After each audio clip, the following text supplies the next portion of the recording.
Hello दोस्तों, स्वागत है आप सभी का एक और नए क्लासेस में। तो आज हम लेकर आए हैं रेलवे ग्रुप डी के कुछ इंपॉर्टेंट जीके जीएस प्रश्न जो आपके काम में आने वाले हैं और एग्जाम में कई बार रिपीट भी हो जाते हैं। तो आप सभी को इस क्लास को पूरा ध्यान से देखना है, ठीक है दोस्तों।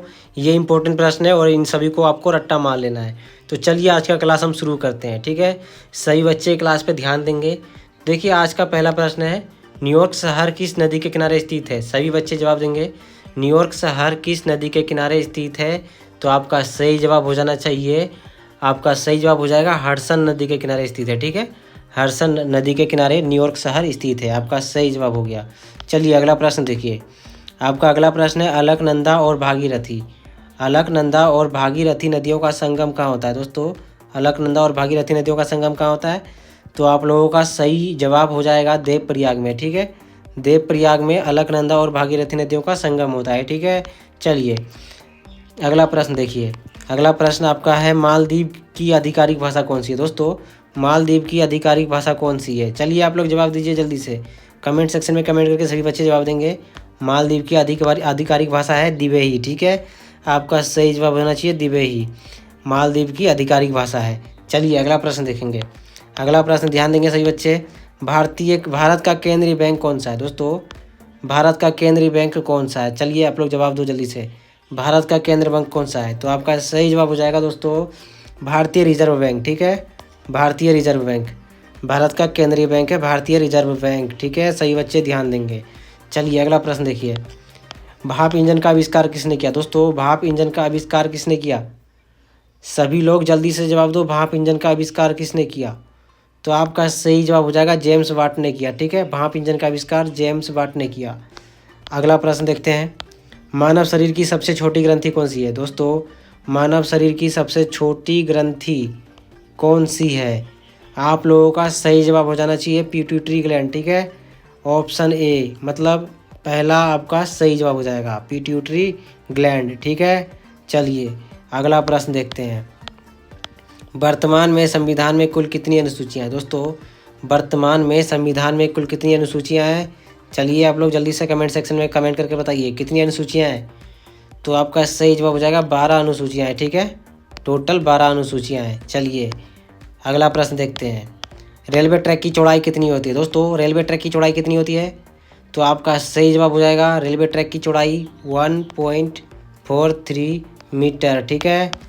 और आपका 1.43 मीटर सही जवाब हो जाएगा, रेलवे ट्रैक की चौड़ाई होती है, ठीक है। चलिए अगला प्रश्न देखते हैं।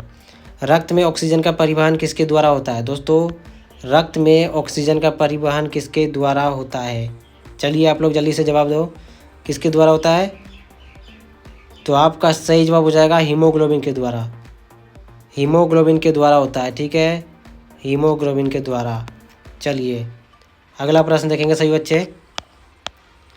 एशिया में भारतीय रेलवे का कौन सा स्थान है?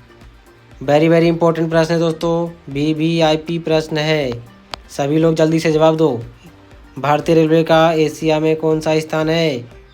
कौन सा स्थान है? तो आपका सही जवाब हो जाएगा दूसरा स्थान है, ठीक है। दूसरा स्थान है। चलिए अगला प्रश्न देखते हैं। भारत में पहला इलेक्ट्रिक इंजन कब बना? भारत में पहला इलेक्ट्रिक इंजन कब बना? तो आपका सही जवाब हो जाएगा 1971 में, ठीक है।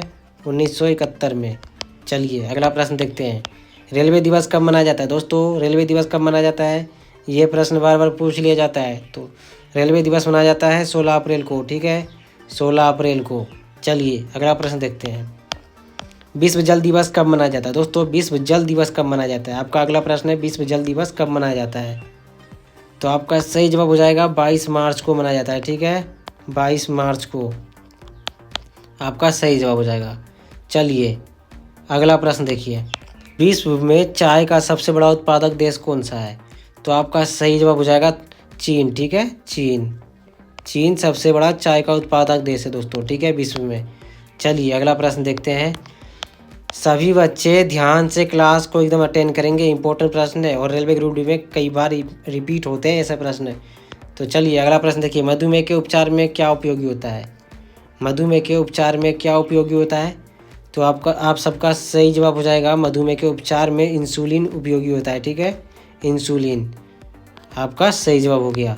चलिए अगला प्रश्न देखते हैं। भारत में रेल का आरंभ कब हुआ? दोस्तों भारत में रेल का आरंभ कब हुआ? तो आप लोग का सही जवाब हो जाएगा भारत में रेल का आरंभ कब हुआ था? तो 1853 में। ठीक है, 1853 में भारत में रेल का आरंभ हुआ था। आपका सही जवाब हो जाएगा। चलिए अगला प्रश्न देखिए। भारत के किस राज्य में रेल लाइन सबसे अधिक है? दोस्तों रेल लाइन सबसे अधिक कौन से राज्य में है? तो आपका सही जवाब होना चाहिए यूपी में। ठीक है, यूपी में, उत्तर प्रदेश में। उत्तर प्रदेश आपका सही जवाब हो जाएगा। भारत में रेल लाइन सबसे ज़्यादा उत्तर प्रदेश में है। अगला प्रश्न देखिए। विश्व में प्रथम रेल कब चली? दोस्तों विश्व में प्रथम रेल कब चली? प्रथम रेल कब चली? तो आपका सही जो जवाब होना चाहिए विश्व में प्रथम रेल कब चली? तो आपका सही जवाब हो जाएगा 1835 में। ठीक है, 1835 में चली। ठीक है, चलिए अगला प्रश्न देखेंगे। मेट्रोमैन के उपनाम से किसे जाना जाता है? दोस्तों मेट्रोमैन के उपनाम से किसे जाना जाता है? तो आपका सही जवाब हो जाएगा श्रीधरन सिंह। ठीक है, श्रीधरन आपका सही जवाब हो जाएगा। मेट्रोमैन के उपनाम से जाना जाता है। चलिए अगला प्रश्न देखेंगे। सही बच्चे क्लास पे फोकस करेंगे। रेल इंजन के आविष्कारक कौन है? दोस्तों रेल इंजन के आविष्कारक कौन है? जॉर्ज स्टीफेंस है, या फिर अब्दुल खान है, या फिर जॉर्ज ऑरवेल है, या फिर उपयुक्त में से कोई नहीं है?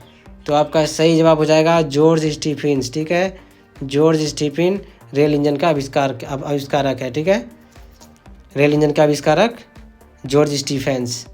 अगला प्रश्न देखिए। भारत की पहली ट्रेन कितनी दूरी तय की थी? दोस्तों भारत की पहली ट्रेन ने कितनी दूरी तय की थी? कितनी दूरी तय की थी? तो आप लोग का जवाब हो जाएगा 34 किलोमीटर। ठीक है, 34 किलोमीटर तय की थी। आपका सही जवाब 34 किलोमीटर। चलिए अगला प्रश्न देखते हैं। आपका अगला प्रश्न है विश्व जल दिवस कब मनाया जाता है? दोस्तों विश्व जल दिवस कब मनाया जाता है? चलिए आप लोग जवाब दो जल्दी से। विश्व जल दिवस कब मनाया जाता है? मनाया जाता है कब? तो आपका सही जवाब हो जाएगा 22 मार्च को। ठीक है, 22 मार्च को आपका सही जवाब हो जाएगा। चलिए अगला प्रश्न देखते हैं। भारतीय रेल कितने क्षेत्रों में बांटी गई? भारतीय रेल कितने क्षेत्रों में बांटी गई? कितने क्षेत्रों में बांटी गई? तो दोस्तों 18 क्षेत्रों में। ठीक है, आपका सही जवाब हो जाएगा 18 क्षेत्रों में बांटी गई। 18 क्षेत्रों में। ठीक है, चलिए अगला प्रश्न देखते हैं। भारत का प्रवेश द्वार किसे कहा जाता है? भारत का प्रवेश द्वार किस राज्य को कहा जाता है? दोस्तों किस राज्य को भारत का प्रवेश द्वार कहा जाता है? तो आपका सही जवाब हो जाएगा मुंबई को। ठीक है, मुंबई को प्रवेश द्वार कहा जाता है, मुंबई को। ठीक है, मुंबई। चलिए अगला प्रश्न देखते हैं। मसालों की रानी किसे कहते हैं? मसालों की रानी किसे कहते हैं? मसालों की रानी किसे कहा जाता है? दोस्तों इलायची को मसालों की रानी कहा जाता है। ठीक है, इलायची को मसालों की रानी कहा जाता है। चलिए अगला प्रश्न देखिए। भारत में सबसे सस्ता पेट्रोल किस राज्य में मिलता है? भारत में सबसे सस्ता पेट्रोल दोस्तों कौन से राज्य में मिलता है भारत में? तो आपका सही जवाब हो जाएगा गोवा में। ठीक है, गोवा में सबसे सस्ता पेट्रोल मिलता है, गोवा में। गोवा आपका सही जवाब हो जाएगा। चलिए अगला प्रश्न देखिए। रेलवे बोर्ड की स्थापना कब की गई? दोस्तों रेलवे बोर्ड की स्थापना कब की गई? कमेंट सेक्शन में कमेंट करके जल्दी से बताओ कब की गई। 1905 में, 1885 में, 1870 में, 1906 में? तो दोस्तों रेलवे बोर्ड की स्थापना 1905 में की गई। ठीक है, 1905 में की गई। तो आपका सही जवाब 1905 हो जाएगा। अगला प्रश्न देखिए। भारत के सबसे पवित्र नदी कौन सी है? भारत की सबसे पवित्र नदी कौन सी है? पवित्र नदी बताना है कौन सी है। तो आप सभी को पता होना चाहिए गंगा नदी। ठीक है, गंगा नदी भारत की सबसे पवित्र नदी है।